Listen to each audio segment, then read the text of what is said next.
hope you liked our sessions on subsidiary books. Today we'll again continue with subsidiary books but with a different type of book. Students, आपको हमारे पुराने session subsidiary books के I hope पसंद आए होंगे. अपना feedback हमें जरूर दीजिएगा. और अब चैप्टर सब्सिडरी बुक्स को आगे कंटिन्यू करते हैं. तो आज हम इसमें सब्सिडरी बुक में अलग टाइप की जो बुक है वो है हमारी परचेज बुक. तो परचेज बुक के बारे में जानेंगे. तो सबसे पहले हम एक फॉर्मेट बना लेते हैं.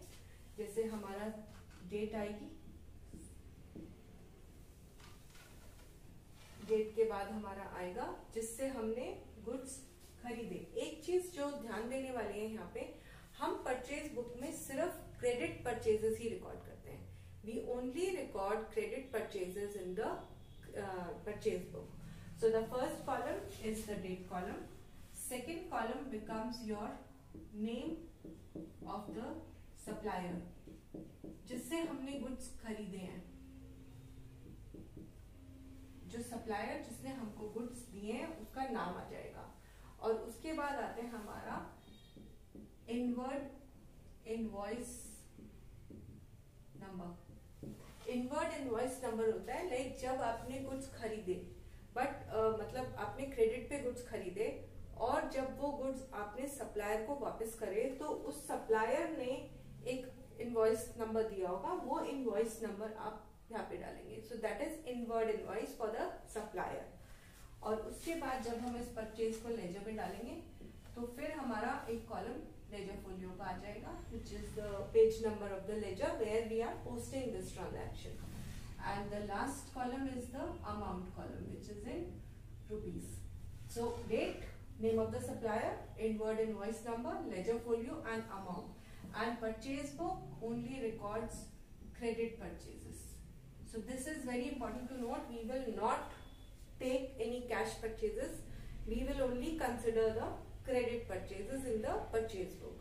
Now for example, if I say that goods are purchased on credit from Mr. X for 1000 rupees bearing invoice number 4. And on let's say it was on 31st of January. So I'll put the date 31st of January, let's say 2021, and the name of the supplier. I have purchased the goods from X. So I'll put X and company, the name of the supplier from whom I am taking the goods. And the inward invoice number, I said that it is 4. When he has given us a record that he has taken back the goods, that is the inward invoice number. So that is number 4. So let's say 1000 rupees goods we have returned. We have purchased from this person. So हमने सबसे पहले date डाला, उसके बाद हमने supplier का नाम डाला, फिर हमने वो इनवर्ड इनवॉइस नंबर लिया जिससे हमारे इन गुड्स हमारे पास आए बिकॉज हमने परचेज किया. उसका रिकॉर्डिंग का फोलियो नंबर आ जाएगा और उसके बाद हमारा लेजर फोलियो नंबर आएगा और लास्ट में कितने के गुड्स हमने उस पर्सन से क्रेडिट पे खरीदे वो हमारा अमाउंट यहाँ पर आ जाएगा. So purchase book, you have to understand that it records only the credit purchases. Credit purchases only because cash purchases are already recorded in the cash. So purchase book only records the credit purchases. Similarly, our sales book is also prepared. So I'll explain to you the sales book in the just a few minutes after. Students, we have discussed the purchase book. Now we will be discussing the sales book. It is similar in the sense that only the credit sales are recorded in the sales book and it is prepared in the similar manner. We have one column for date. Then instead of the name of supplier, here we will write the name of the customer. Then there is in purchase book we had an inward invoice number because goods we were purchasing. Here goods are being sold. So it means there is an outward invoice number because the goods are going out. And then there is ledger folio and amount. तो students हमने जैसे कि purchase book समझा, similarly हमारा sales book भी है purchase book की तरह सेल्स बुक. बट यहाँ पे सिर्फ ये डिफरेंस है कि हम यहाँ पे क्रेडिट सेल्स रिकॉर्ड करते हैं. परचेज बुक में क्रेडिट परचेजेस रिकॉर्ड करते हैं of goods and sales book में क्रेडिट सेल्स रिकॉर्ड करते हैं. फॉर्मेट हमारा सेम रहता है. डेट, फिर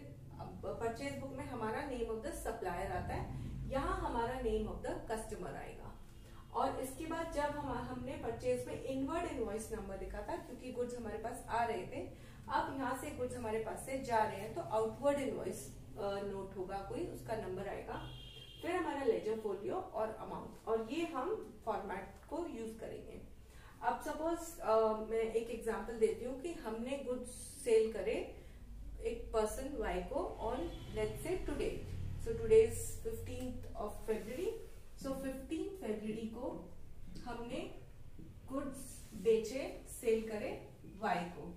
वाई एसोसिएट्स को हमने कुछ गुड्स बेचे लेट्स से फॉर ₹5,000, और इसमें हमारा इनवॉइस नंबर आ गया लेट्स से 3। सो ये हमारा ट्रांजैक्शन हमने रिकॉर्ड कर दिया कि ये हमारी सब्सिडरी बुक में 5,000 रिकॉर्ड हो गया एज द क्रेडिट सेल्स। इसमें परचेज बुक और सेल बुक में the important thing that you have to remember is that we are only taking the credit sale and the credit purchase of goods. If there is a credit sale or purchase of any asset, it will not be recorded either in the purchase book or the sale book. आपको एक जो सबसे important चीज ध्यान देने की वो ये है कि सेल और परचेज बुक में हम सिर्फ गुड्स को रिकॉर्ड करते हैं, जो सामान हमने खरीदा और सामान हमने बेचा। इसमें अगर इस बीच हमने कोई असेट्स को खरीदा या बेचा है वो हम कहीं रिकॉर्ड नहीं करेंगे यहाँ पर। तो ये हमारी बुक्स जो है सिर्फ गुड्स के लिए ही यूज होगी। गुड्स के अलावा हम इसमें और कोई ट्रांजैक्शन क्रेडिट का नहीं डालेंगे। So this is very important, please note it down because many students make this mistake.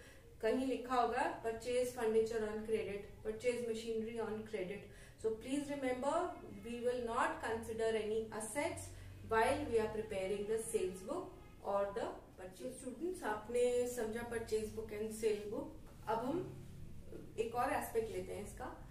Sometimes we purchase the goods but due to various reasons we return those goods, and similarly जब हम cell करते हैं तो जो customer है वो भी हमें गुड्स वापस करता है।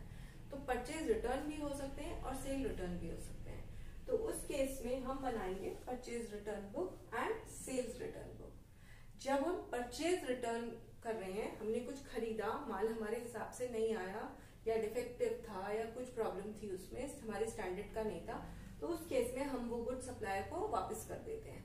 तो जब हम वो गुड्स वापस करते हैं तो हम एक डेबिट नोट बनाते हैं कि हम उस कस्टमर को डेबिट कर रहे हैं और अपने परचेजेस से उसको हम हटा रहे हैं। तो इसमें सेम आएगा date, name of the supplier. अब यहाँ पर हमारा इनवर्ड इनवॉइस की जगह पे आ जाता है डेबिट नोट नंबर, क्योंकि हमने कस्टमर को डेबिट करा इतने अमाउंट से, क्योंकि परचेज हमने उसे अब वापस कर दी। और हमारा लेजर फोलियो और अमाउंट ये सेम रहता है। So when some purchases that we have made and now we are returning those purchases to the customer, to the supplier, because the goods were not up to the mark or they were not as per the standards that we had specified, or there was some defective goods, or maybe the goods were damaged in transportation or whatever reason. So in this case we are returning the goods back to the suppliers. So we make a purchase return book. The first column, date, remains the same, the name of the supplier remains the same. Now in this case the third column becomes the debit note number because we are debiting the supplier. Now in this case when we had purchased, our journal entry was purchases account debit, goods were coming in to from the person, suppose it is X, purchase goods from X, it is purchases to X. Now we are returning the goods to X because the goods are not as per the specifications.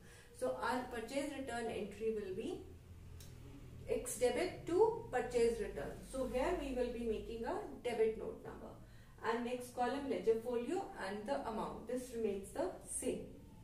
Similarly, there may be some sales, but the customers are not satisfied with our goods. They want something else, or the goods become defective or damaged or whatever.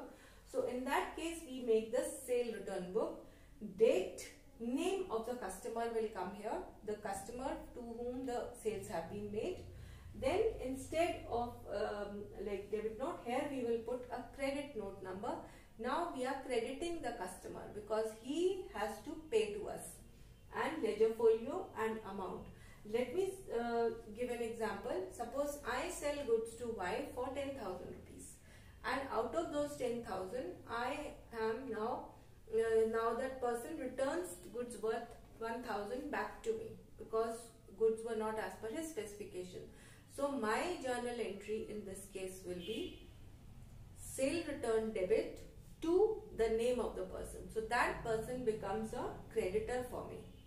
So there is a credit note number in this case. जैसे हमने purchase return करा, वैसे ही हम अब cell return को भी समझते हैं. सेल रिटर्न मतलब जिसे हमने क्रेडिट पे सामान बेचा, उसमें से कुछ गुड्स हमको वापस दे दिए बिकॉज उसकी स्पेसिफिकेशंस को वो मीट नहीं हुए. तो उस केस में भी हम सेल रिटर्न बुक बनाते हैं. First column date and the name of this customer remains the same.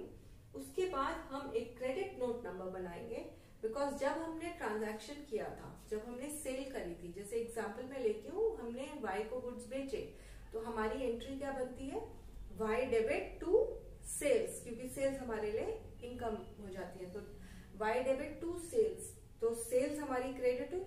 अब हम गुड्स रिटर्न कर रहे हैं, तो हमारी एंट्री क्या बनेगी, सेल रिटर्न टू वाई. उल्टा हो जाएगा, सेल रिटर्न टू वाई. तो वो यहाँ पर अब हम उसको क्रेडिट कर रहे हैं, तो यहाँ पर अब क्रेडिट नोट नंबर लिखा जाएगा. और next column one ledger folio, जहां से हम पोस्टिंग करेंगे इस एंट्रीज की लेजर में. और लास्ट कॉलम हमारा अमाउंट का column, which is the amount of goods which are return, sale जिनकी रिटर्न हुई वो अमाउंट हम यहाँ पे लिख देंगे. आई होप आपको ये सब्सिडरी बुक्स का चैप्टर ठीक से समझ में आया होगा. इन केस आपकी कुछ क्वेरीज हैं, सजेशंस हैं, फीडबैक, तो आप हमें लिखिए, हम लोग आपको जरूर रिप्लाई करेंगे. I hope students you have understood the chapter of subsidiary books.